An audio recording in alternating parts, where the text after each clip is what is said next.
Hello everyone, welcome to Shorthand Battle. I am Divya and I am going to dictate you a passage of 840 words from Progressive magazine at the speed of 120 words per minute. So be ready for the dictation. 3, 2, 1 and go.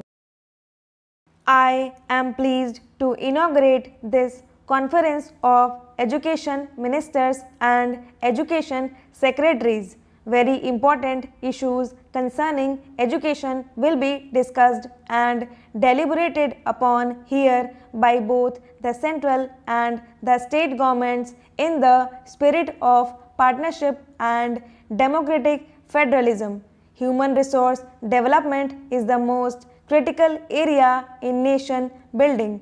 After all, national development depends on having educated citizens, rural development, health and nutrition, social justice, sustained economic growth. I could go on adding to this list of national tasks where education is the common denominator. At the turn of the century, Swami Vivekananda had diagnosed the ills that plague our society and had said a nation is advanced in proportion as education and intelligence spread among the masses. If we are to rise again, we shall have to do it by spreading education among the masses.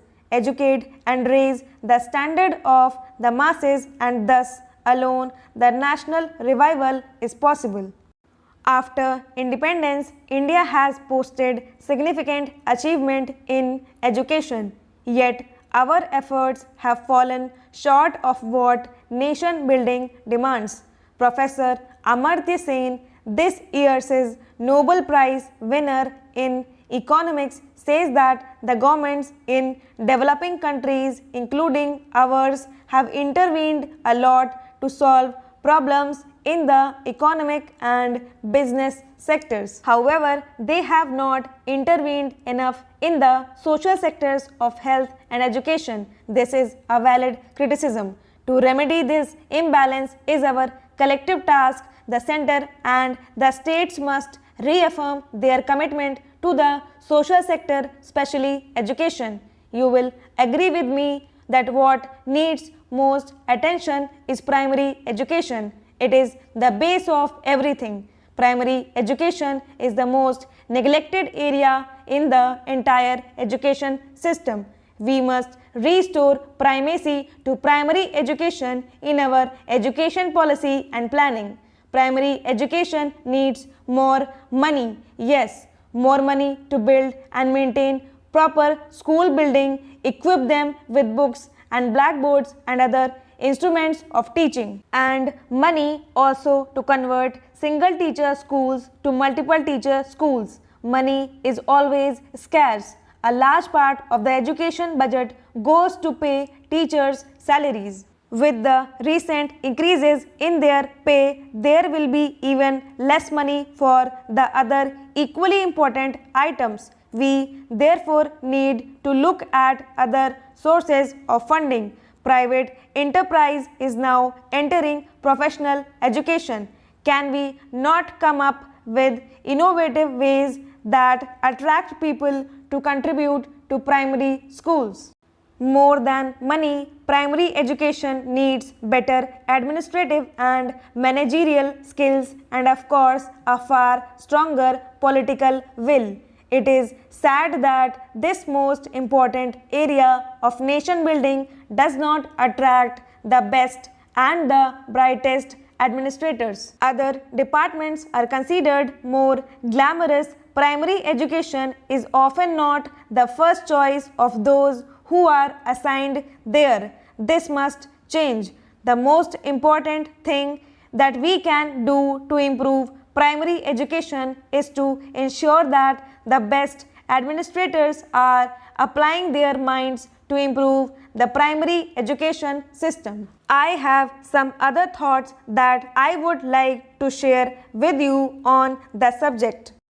While governments have done a lot to improve teachers' salaries, they have neglected the task of improving their working and teaching environment. Teachers' views are often ignored or not even sought in education planning. The bureaucrats in the education department have an upper hand and often boss over teachers and principals. This is wrong.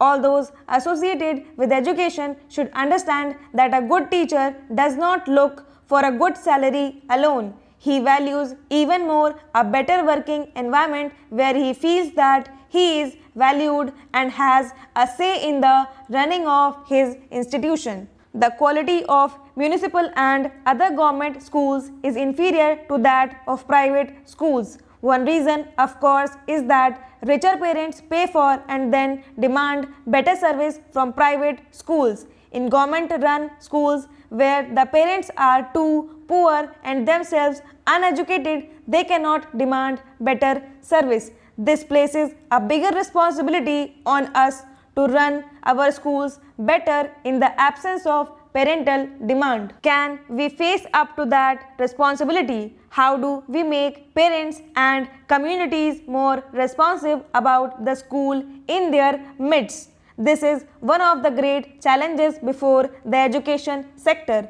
If we want the villagers to consider the schools to be theirs, then they must have a sense of responsibility and ownership. Here I have a suggestion. Education is a state subject. The 73rd and 74th Amendments have decentralized powers to the panchayats and municipalities. In this spirit of decentralization, I propose that we transfer administrative control over village schools to panchayats, mandal panchayats and the zilla parishads. Thus, teachers' qualification and salaries and the syllabus can still be set by the state government, but let the panchayat bodies manage the primary schools. Funds for this can be transferred to the panchayats from the state government. One of the reasons why developed countries have become so is their superior universities and technical institutions in their country. Stop.